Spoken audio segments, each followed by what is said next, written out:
tim nasional Indonesia harus melewati jalan terjal dengan bertemu dengan tim kuat di kualifikasi Piala Dunia. Skuad asuhan Sintayong dipastikan tergabung dalam grup F bersama Irak, Vietnam, dan juga Filipina. Meskipun tergabung dalam grup yang sulit, Indonesia punya asa untuk lolos ke babak yang selanjutnya. Apalagi Erick Thohir mengusung target besar yakni bisa membawa Indonesia lolos ke putaran final Piala Dunia 2026. Cetak Gol coba merangkum cara Indonesia lolos dari fase ronde 2 di kualifikasi Piala Dunia sebagai berikut.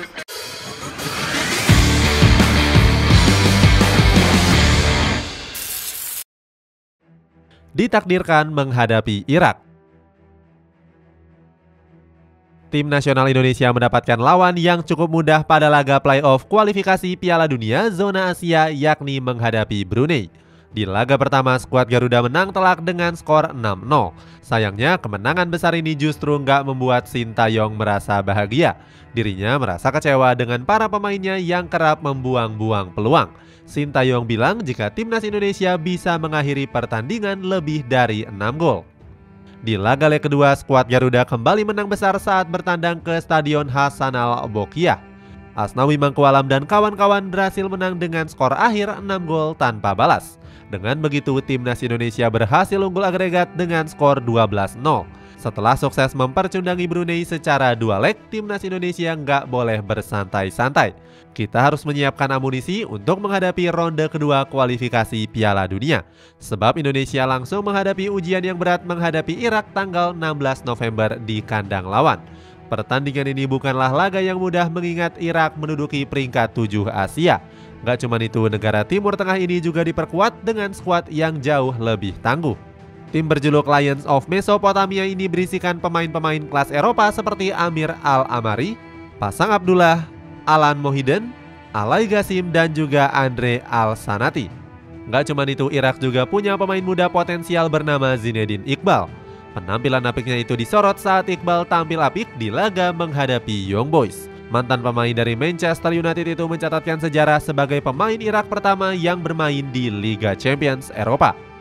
Selain materi pemain yang mewah, Irak juga ditukangi oleh pelatih beken.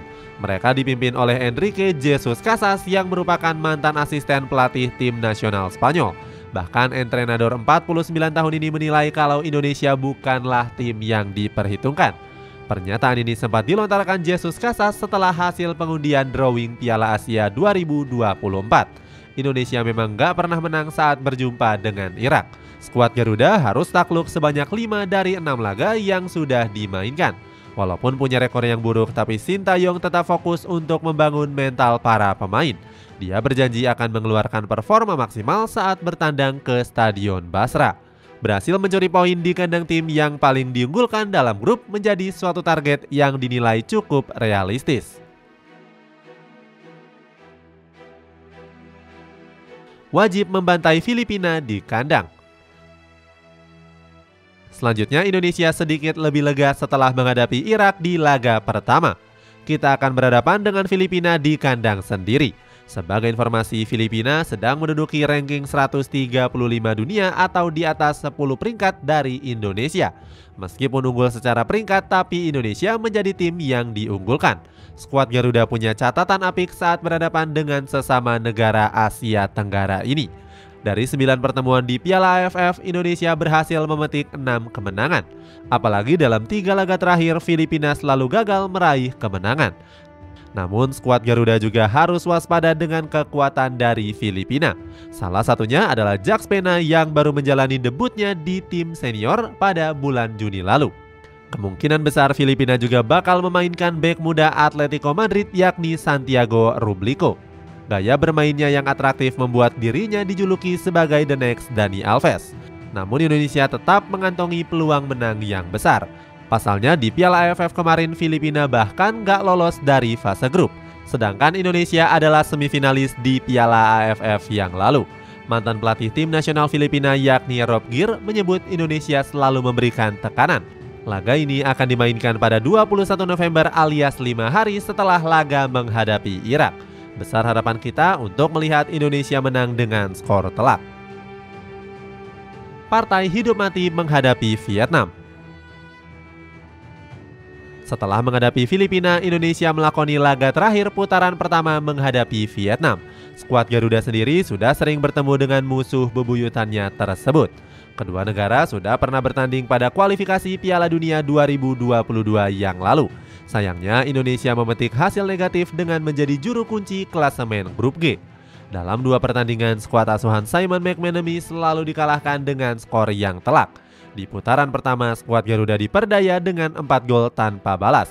Sedangkan pada putaran kedua, Indonesia harus takluk di Gelora Bung Karno dengan skor 1-3. Namun itu adalah cerita 2 tahun yang lalu. Pertandingan ini menjadi ajang pembuktian untuk Sintayong yang punya catatan buruk menghadapi Vietnam. Dari 5 pertemuan terakhir, skuad Garuda Nusantara belum pernah sekalipun merasakan kemenangan. Terakhir mereka harus disingkirkan oleh Vietnam di semifinal Piala AFF 2022 yang lalu. Bukan hal yang gak mungkin kalau Sintayong akan membalaskan dendam kekalahannya. Apalagi skuad Garuda sempat diremehkan oleh Park Hang-seo. Mantan pelatih dari tim nasional Vietnam ini menyebut kalau Indonesia bukanlah ancaman berat. Hang-seo yakin jika mantan pemainnya bisa memenangkan pertandingan dengan mudah. Gak cuma Hang-seo, Indonesia juga diremehkan oleh Phu Van Tan. Gelandang 27 tahun itu menyebut jika satu grup dengan Indonesia bukanlah hal yang sulit. Meski sudah gak dilatih oleh Park Hang-seo, tim nasional Vietnam tetap menjadi ancaman yang serius. Mereka kini dilatih oleh pelatih asal Prancis yakni Philippe Troussier. Pelatih 68 tahun itu punya perjalanan karir yang cukup mentereng. Dia pernah melatih berbagai klub besar Eropa termasuk Olympique Marseille. Partai ini akan digelar pada 21 Maret 2024 alias 2 bulan setelah gelaran Piala Asia. Sebagai informasi, sebelum laga ini, Indonesia-Vietnam juga berjodoh dengan bertemu di fase grup Piala Asia di Qatar bulan Januari. Putaran kedua yang terlalu sulit. Tim nasional Indonesia dipastikan menemui jalan terjal pada putaran kedua. Skuad Garuda Nusantara bakal melawat ke Vietnam dan juga Filipina. Anak asuh dari Sintayong harus menyiapkan mental baja menghadapi tekanan para pendukung tuan rumah. Coach Sintayong dinilai kesulitan membawa pasukan merah putih bermain apik di laga tandang. Dilansir dari Transfer Market, pasukan merah putih hanya bisa meraih 4 kemenangan dari 12 laga tandang di era Sintayong. Rekor ini dinilai bakal menjadi batu sandungan timnas saat berlaga menghadapi Vietnam dan Filipina. Pasukan Garuda bakal menghadapi skuad The Golden Star pada 26 Maret tahun depan. Ini alias 5 hari sejak partai putaran pertama di Indonesia. Dalam pertemuan terakhir, Indonesia tumbang di markas Vietnam pada semifinal Piala AFF 2022. Skuad Garuda nggak berdaya menghadapi gempuran dari Nguyen Tiên Linh yang mencetak 2 gol. Bomber 25 tahun ini berhasil membuktikan janji besarnya untuk menyingkirkan timnas Indonesia. Pasukan merah putih gagal bermain apik saat menghadapi Vietnam. Lini serang menjadi yang disorot karena dianggap tampil kurang mengancam. Performa dari Ramadan Sananta dan juga Dimas Derajat bakal diandalkan Sintayong di laga nanti. Kedua pemain ini mengemas 6 gol saat menghadapi Brunei Darussalam. Setelah berjumpa dengan Vietnam, tim nasional Indonesia harus mengalihkan fokusnya ke Irak. Ini adalah partai terakhir yang dimainkan di kandang.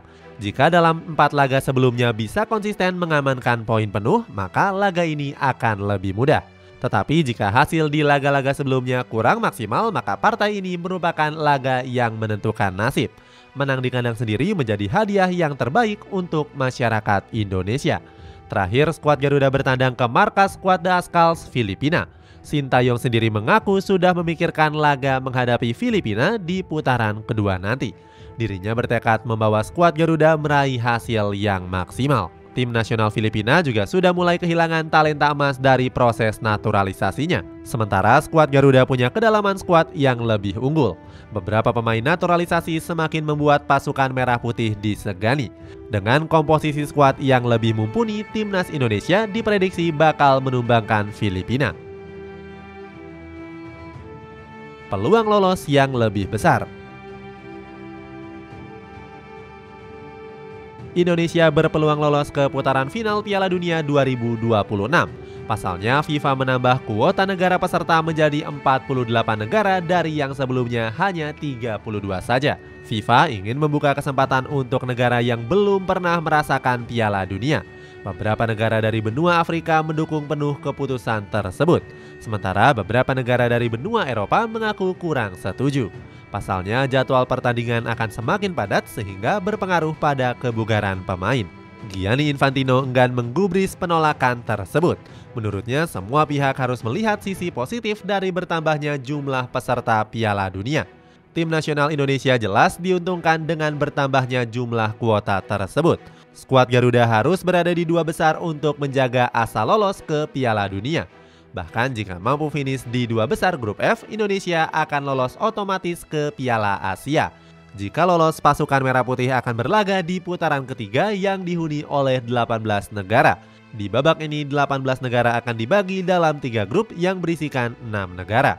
2 negara teratas dari masing-masing grup akan mendapatkan tiket otomatis ke Piala Dunia 2026. Sementara 6 negara dari peringkat ketiga dan keempat akan bermain di putaran berikutnya. Putaran keempat akan berisi 2 grup yang masing-masing dihuni oleh 3 negara. 2 negara peringkat teratas bakal lolos langsung ke Piala Dunia 2026. Sementara 2 runner-up grup akan kembali bertarung di putaran kelima. FIFA akan mengadakan playoff antar konfederasi di babak ini pada Oktober 2025. Erick Thohir sebagai ketua PSSI mengaku optimis dengan peluang Indonesia lolos ke Piala Dunia 2026. Dirinya mengaku bangga skuad Garuda mencapai putaran kedua kualifikasi. Mantan pemilik Inter Milan ini yakin kalau timnas Indonesia bakal berjuang habis-habisan. Meski berada dalam grup yang berat, Erick Thohir percaya kalau pasukan Merah Putih mampu lolos. Itulah ulasan cara timnas Indonesia lolos ke Piala Dunia 2026. Apakah timnas Indonesia bakal melewati putaran kedua? Coba tulis pendapatmu di kolom komentar di bawah ini.